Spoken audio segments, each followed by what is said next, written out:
ദൈവത്തിൻ്റെ വലിയ തിരുനാമം മഹത്വീകരിക്കപ്പെടുമാറാകട്ടെ. കർത്താവിൽ സ്നേഹമുള്ള വിശ്വാസികളുടെ സമൂഹമേ, പരിശുദ്ധമായ നോയമ്പിൻ്റെ 5-ാമത്തെ വ്യാഴാഴ്ചയായിരിക്കുന്ന സന്ധ്യയുടെ ഏവെങ്കിലും ഭാഗമാണ് വിശുദ്ധ മത്തായിയുടെ സുവിശേഷം 14-ാം അധ്യായം 24 മുതൽ 36 വരെയുള്ള വചനങ്ങൾ പരിശുദ്ധ പിതാക്കന്മാർ ക്രമീകരിച്ചിരിക്കുന്നത്. ഈ വേദഭാഗത്തിൽ നമുക്ക് പ്രധാനമായിട്ട് കാണുന്നത് യേശു തൻ്റെ ശിഷ്യന്മാരോട് ഒരു പടകിൽ കയറി അക്കരയ്ക്ക് പോകുവാൻ വേണ്ടി ആവശ്യപ്പെടുന്നതും തുടർന്ന് നടക്കുന്ന ആ കടലിൽ നടക്കുന്ന സംഭവത്തെക്കുറിച്ചുമാണ് അതിനകത്ത് പ്രധാനമായിട്ടും വിവരിക്കുന്നത്. ഭാഗത്തിൽ യേശു തൻ്റെ ശിഷ്യന്മാരെ പറഞ്ഞയക്കുമ്പോൾ യേശുവിൻ്റെ കൽപ്പന പ്രകാരമാണ് ശിഷ്യന്മാർ പടകിലേക്ക് കയറുന്നത്.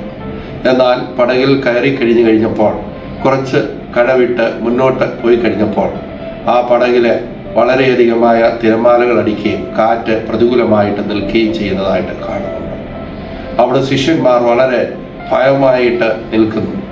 അവർ വളരെ മരണത്തിൻ്റെ ഭീതിയിലേക്ക് അവർ ആണ്ടുപോകുന്ന ഒരു അനുഭവം കാണുന്നുണ്ട്.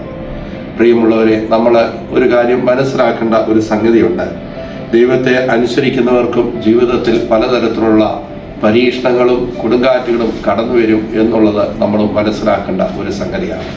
അതുകൊണ്ടാണ് പരിശുദ്ധനായ പൗലോസ് ശ്ലീഹ തീമോഥെയോസിന് എഴുതിയ 2-ാം ലേഖനം 3-ാം അധ്യായം 12-ാമത്തെ വാക്യത്തിൽ ഇപ്രകാരം പറയുന്നുണ്ട്: എന്നാൽ ക്രിസ്തുയേശുവിൽ ഭക്തിയോടെ ജീവിക്കുന്നവർക്ക് എല്ലാ ഉപദ്രവവും ഉണ്ടാകും.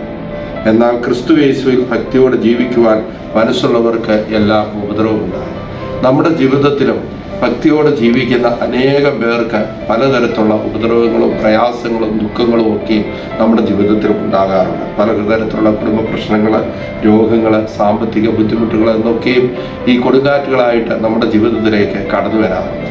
അവിടെയൊക്കെയും ഭയത്തോടും വിറയലോടും കൂടെ നിൽക്കുന്ന ഒരു അനുഭവമായിട്ട് നമ്മൾ മാറുമ്പോൾ കൊടുങ്കാറ്റ് പോലെ അതിനെ അതിജീവിച്ച് യേശുമ്പുരാൻ്റെ വലിയൊരു വരവ് ഉണ്ട് എന്നുള്ളത് പിന്നെയുള്ള വേദഭാഗങ്ങളിൽ നമുക്ക് മനസ്സിലാക്കുവാൻ സാധിക്കുന്ന ഒരു സംഗതിയാണ്. അവിടെ യേശുമ്പുരാൻ തൻ്റെ ആ ശിഷ്യന്മാരെ സംരക്ഷിക്കുന്നതിന് വേണ്ടി കൊടുങ്കാറ്റിൽ നിന്ന് ആ മരണത്തിൽ നിന്ന് അവരെ രക്ഷിക്കുന്നതിന് വേണ്ടി അവർക്ക് ഒരു വലിയൊരു യേശുമ്പുരാൻ്റെ കടലിൽ കൂടി നടന്ന് അവരുടെ അടുക്കിലേക്ക് കടന്നു വരുന്നു. അപ്പോൾ പത്രോസ് ശ്ലീഹ അവരും ശിഷ്യന്മാരും ഒക്കെയും യേശുമ്പുരാൻ്റെ ആ ഭാഗം അവിടെ കടന്നു വരുമ്പോൾ അതൊരു ഭൂതമാണ് എന്നുള്ളത് ചിന്തിച്ച് അവർ നിലവിളിക്കുന്നുണ്ട്. എന്നാൽ യേശുമ്പുരാൻ പറയുന്നുണ്ട്: ഞാൻ തന്നെയാകുന്നു, നിങ്ങൾ ഭയപ്പെടേണ്ട, നിങ്ങൾ ഭ്രമിക്കണ്ട എന്ന് വലിയൊരു അരുളപ്പാട് യേശുമ്പുരാനിൽ കൂടി നമുക്ക് കാണാൻ സാധിക്കുന്നു. അങ്ങനെ യേശുമ്പുരാൻ തൻ്റെ ശിഷ്യന്മാരെ ഭയത്തിൽ നിന്ന് മോചനം കൊടുക്കുകയും അപ്പോൾ പത്രോസ് ശ്ലീഹ തൻ്റെ യേശുമ്പുരാൻ നടന്നതുപോലെ തനിക്കും വെള്ളത്തിൽ കൂടി നടക്കണം എന്നുള്ള, തൻ്റെ അടുക്കിലേക്ക് കടന്നു വരണമെന്നുള്ള വലിയൊരു ഇച്ഛ അവൻ ഉന്നയിക്കുന്നുണ്ട്.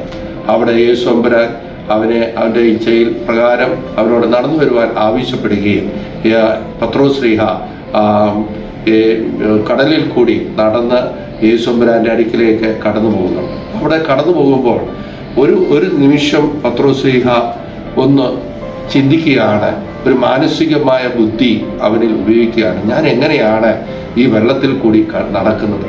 ഈ കടലിൽ കൂടി ഞാൻ എങ്ങനെ നടക്കാൻ സാധിക്കും എന്നുള്ളൊരു ചിന്ത അവൻ്റെ മനസ്സിലേക്ക് കടന്നു വരുമ്പോൾ അവൻ ആ കടലിലേക്ക് മുങ്ങിപ്പോകുന്നതായിട്ട് മനസ്സിലാക്കുന്നു. അപ്പോൾ യേശുമ്പുരാൻ കൈ നീട്ടി അവനോട് പറയുന്നുണ്ട്: അല്പവിശ്വാസിയെ, നീ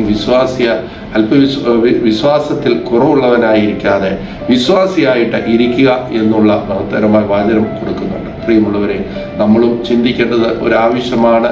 നമ്മുടെയും ജീവിതത്തിൽ പലതരത്തിലുള്ള പ്രയാസങ്ങളും ദുഃഖങ്ങളും സാമ്പത്തികമായ ബുദ്ധിമുട്ടുകളും ഒക്കെയും കടന്നു വരുമ്പോൾ നമ്മളെ സഹായിക്കുന്ന വലിയൊരു ദൈവം ഉണ്ട് എന്നുള്ള വലിയൊരു ദൈവിക ബുദ്ധി നമ്മളിൽ ഉണ്ടാകണം. ആ ദൈവിക ബുദ്ധിയിലേക്ക് നമ്മൾ കടന്നു വരുമ്പോൾ മാത്രമാണ് യേശുമ്പുരാൻ നമ്മുടെ അടുക്കിലേക്ക് കടന്നു വരുന്നത്. അതിന് ദൈവം തമ്പുരാൻ സഹായിക്കട്ടെ. ദൈവത്തിൻ്റെ കൃപകളും അനുഗ്രഹങ്ങളും നമ്മുടെ ഓരോരുത്തരുടെയും ജീവിതത്തിന് ഉണ്ടാകട്ടെ. നമുക്ക് ഈ കൊടുങ്കാറ്റിൽ കർത്താവ് വരുന്നത് പോലെ കർത്താവിൻ്റെ ആ വരവ് നമ്മുടെ ജീവിതത്തിൽ ഉണ്ടാകുവാനും പരിശുദ്ധ നോയമ്പിൽ ആ പ്രാർത്ഥനയുടെ വലിയൊരു അനുഭവത്തിൽ നിന്നുകൊണ്ട് നമ്മുടെ ഈ കൊടുങ്കാറ്റുകളെയും നമ്മുടെ പ്രയാസങ്ങളെയും ദുഃഖങ്ങളെയും ഒക്കെയും സമർപ്പിച്ചുകൊണ്ട് പ്രാർത്ഥിക്കാനുള്ള വലിയൊരു നിമിഷമായിട്ട് ഈ പരിശുദ്ധ നോയമ്പ് ആകട്ടെ എന്ന് ആശംസിക്കുന്നു. ദൈവത്തിൻ്റെ അനുഗ്രഹങ്ങളും കൃപകളും നമ്മുടെ ജീവിതത്തിലുണ്ടാകട്ടെ. എല്ലാവർക്കും നല്ലൊരു പരിശുദ്ധമായ നോയമ്പിൻ്റെയും ദുഃഖവെള്ളിയാഴ്ചയുടെയും പെസഹായുടെയും അതോടൊപ്പം തന്നെ മഹത്വകരമായ ഉയർപ്പിൻ്റെയും പെരുന്നാളിൻ്റെ ആശംസകൾ അറിയിക്കുന്നു. ദൈവം നമ്മെ ഇവരെയും അനുഗ്രഹിക്കുമാറാകട്ടെ.